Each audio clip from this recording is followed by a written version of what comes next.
everyone, মই আহি পালোঁ ধৰ্মপুৰ চাৰিআলি, মই ধৰ্মপুৰ চাৰিআলিত আছোঁ এতিয়া। চ' ইয়াৰ পৰা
মেইন কথাটো হ'ল কি মই মানে যেতিয়া অফিচৰ পৰা যাওঁ, অফিচৰ পৰা গৈ আপোনাৰ ধৰমতল চাৰিআলিলৈ পাঁচআলি বজাওঁ, এইখিনি হ'ল মই যিখিনি ঠাই আপোনালোকক দেখাইছোঁ, এইখিনি হ'ল ধৰমতল চাৰিআলি।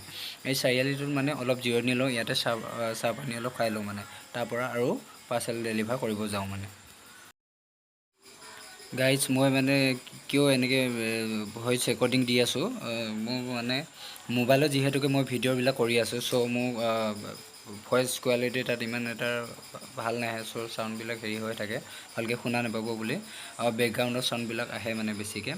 চ' এইখিনি যেতিয়া আমি অফিচ মানে যিখিনি আমি ঠাইত মই দেখাই আছোঁ, চ' অফিচৰ পৰা যেতিয়া আমি ফিল্ডৰ পৰা আহি পাওঁ, পাৰ্চেল ডেলিভাৰ কৰি আহি পাওঁ, চ' অলপ যেতিয়া জিৰণি লৈ আমাৰ অফিচৰ পৰা অলপ 300 মিটাৰমান দূৰত মানে দোকান এখন আছে।